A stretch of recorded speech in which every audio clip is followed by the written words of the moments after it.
Audio Jungle।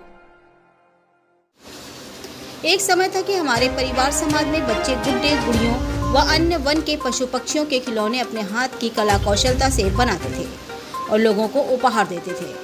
कभी कभी कठपुतली आदि बनाकर बाजार में बेचकर आर्थिक सहायता भी करते थे और विकास का स्तर भी अच्छा होने लगता था, बशर्ते हम अपने बच्चों को मोबाइल के स्क्रीन से दूर रखने की पहल करें।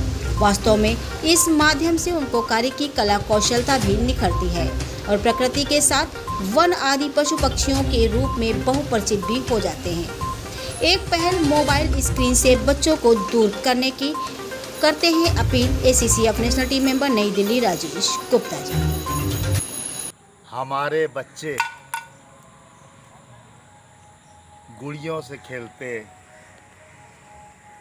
शेर हाथी बना के खेलते थे और अब न गुड़ियाँ हैं न शेर हाथी हैं। अब तो मोबाइल का ही ज़माना है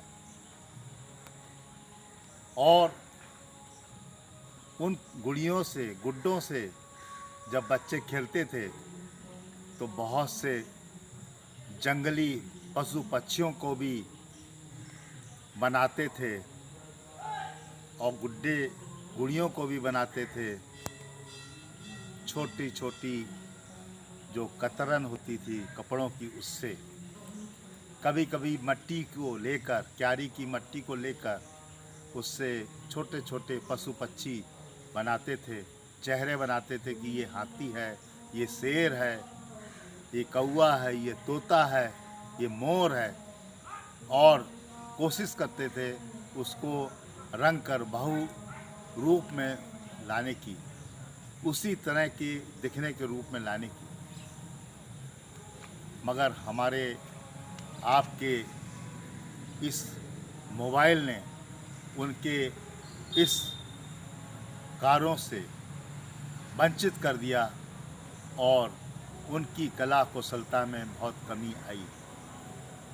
हमारे आपकी ये एक जिम्मेदारी बनती है कि हम जितना स्क्रीन से दूर रहेंगे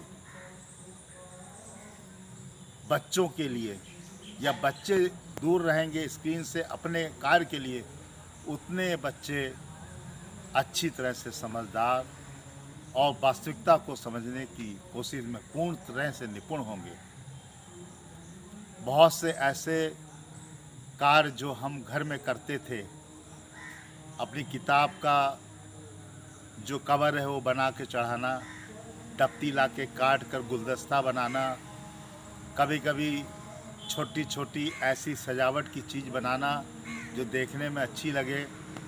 कभी कभी हम लोग ग्रीटिंग कार्ड भी बनाते थे और उस ग्रीटिंग कार्ड में जो लाल पीले रंग के कागज़ लगा के उसको चिपका कर बहुत अच्छी तरह से सजाकर लोगों को देते थे।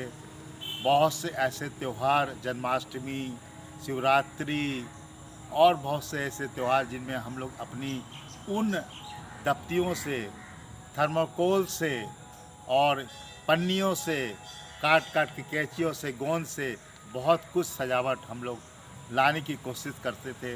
वास्तविकता में वो सब आज चला गया मोबाइल की व्यस्तता से। अब समय है कि अब उस पुरानी चीज़ को लाने की कोशिश की जाए तो लोगों को समझ में भी तो आए, हमारे बच्चों को, कि धागा क्या होता है, सुई क्या होती है, कैंची क्या होती है, कौन सी चीज़ कैसे काटी जाती है, क्या सिधाई होती है। ये छोटी छोटी बारीकियां उनको आगे बहुत कार्य देंगी। और देखा जाए तो एक आत्मनिर्भर भारत, एक स्वदेशी भारत, एक स्वदेशी का प्रोडक्ट क्या हम इस तरह से नहीं बना सकते?